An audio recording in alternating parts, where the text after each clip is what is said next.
नमस्कार दोस्तों, आज मैं आपको सुनाने जा रही हूँ एक ऐसी कहानी जिसमें है मेहनत, लालच, चोरी और एक ऐसा राज जिसने पूरे गांव को हिला दिया। ये कहानी है एक किसान की और उसकी सबसे प्यारी भैंस की, जो एक रात अचानक गायब हो गई। लेकिन असली चौंकाने वाली बात तब सामने आई जब चोर का सच पूरे गांव के सामने आया। तो कहानी को अंत तक जरूर सुनिए, क्योंकि इसका अंत आपको हैरान कर देगा। उत्तर प्रदेश के एक छोटे से गांव भैरवपुर में रामलाल नाम का किसान रहता था। रामलाल बहुत अमीर नहीं था, लेकिन मेहनती और ईमानदार जरूर था। उसके पास बस 2 बीघा खेत और एक छोटा सा फार्म था। उस फार्म में उसकी सबसे कीमती चीज थी उसकी काली भैंस गौरी।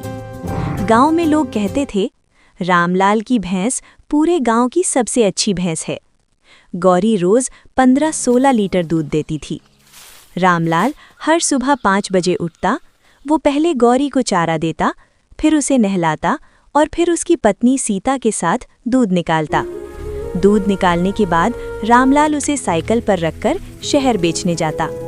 इसी से उसके घर का खर्च चलता था।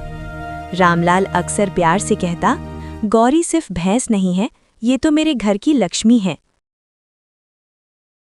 गांव में एक आदमी था, कल्लू।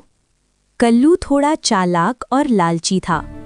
वो अक्सर रामलाल के फार्म के पास खड़ा होकर गौरी को देखता रहता। एक दिन वो अपने दोस्त भूरा से बोला, कल्लू, देख रहे हो, ये भैंस कम से कम 80,000 की है। भूरा, लेकिन रामलाल इसे बहुत संभाल कर रखता है।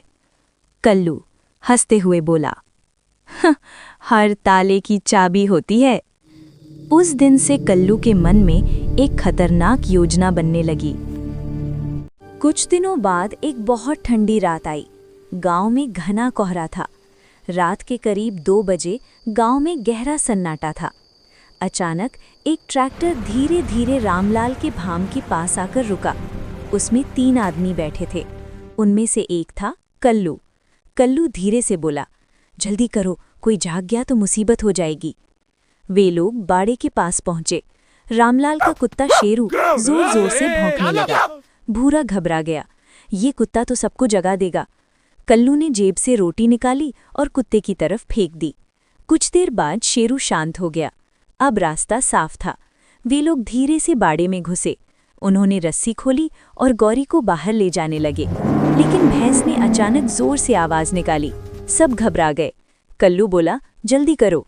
उन्होंने किसी तरह गौरी को ट्रैक्टर में चढ़ाया और फिर ट्रैक्टर कोहरे में गायब हो गया। सुबह जब रामलाल उठा, वो रोज की तरह बाड़े में गया, लेकिन जैसे ही उसने अंदर देखा, उसके पैरों तले जमीन खिसक गई। गौरी वहां नहीं थी। रस्सी जमीन पर पड़ी थी। दरवाजा खुला था। रामलाल जोर से चिल्लाया, अरे मेरी भैंस! उसकी पत्नी सीता भी दौड़कर आई। सीता रोने लगी, अब हमारा घर कैसे चलेगा? थोड़ी ही देर में पूरा गांव वहां इकट्ठा हो गया। गांव के मुखिया श्यामलाल भी वहां आ गए। उन्होंने सबको शांत किया। तभी एक लड़के ने जमीन की तरफ इशारा किया। यहाँ देखो, ट्रैक्टर के टायर के निशान हैं। अब सबको यकीन हो गया कि भैंस को गाड़ी में ले जाया गया है। कुछ गांव वालों ने कहा, कल शाम कल्लू यहाँ घूम रहा था। रामलाल को भी शक हुआ, लेकिन बिना सबूत के कुछ कहना मुश्किल था, इसलिए पुलिस को बुलाया गया। कुछ देर बाद पुलिस जीप गांव पहुंची। इंस्पेक्टर विक्रम सिंह उतरे। उन्होंने बाड़ा देखा और टायर के निशान भी। फिर बोले, चोर ज्यादा दूर नहीं गया है। उन्होंने कहा, हम इन निशानों का पीछा करेंगे। पुलिस और गांव वाले उन निशानों के पीछे चल पड़े। करीब 2 किलोमीटर दूर जंगल में एक पुराना गोदाम मिला। दरवाजा थोड़ा खुला हुआ था। इंस्पेक्टर ने धीरे से कहा, सब लोग शांत रहो। जब वे अंदर गए तो सब दंग रह गए। वहां रामलाल की भैंस और 4 और भैंसें बंधी हुई थीं। ये साफ था कि ये भैंस चोरों का अड्डा था। अचानक पीछे से आवाज आई, कोई हिलेगा नहीं। सबने मुड़कर देखा। वहां कल्लू और उसके 2 साथी खड़े थे, लेकिन पुलिस तैयार थी। कुछ ही मिनटों में पुलिस ने उन्हें पकड़ लिया। रामलाल दौड़कर अपनी भैंस के पास गया। उसने प्यार से उसके सिर पर हाथ फेरा।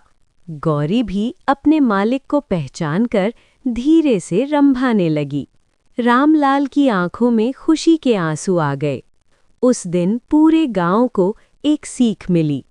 लालच हमेशा बुरा होता है और मेहनत की कमाई की रक्षा करना जरूरी है। आज के लिए इतना ही। मिलते हैं फिर अगली कहानी में। ऐसे ही वीडियो देखने के लिए चैनल को सब्सक्राइब करें। धन्यवाद।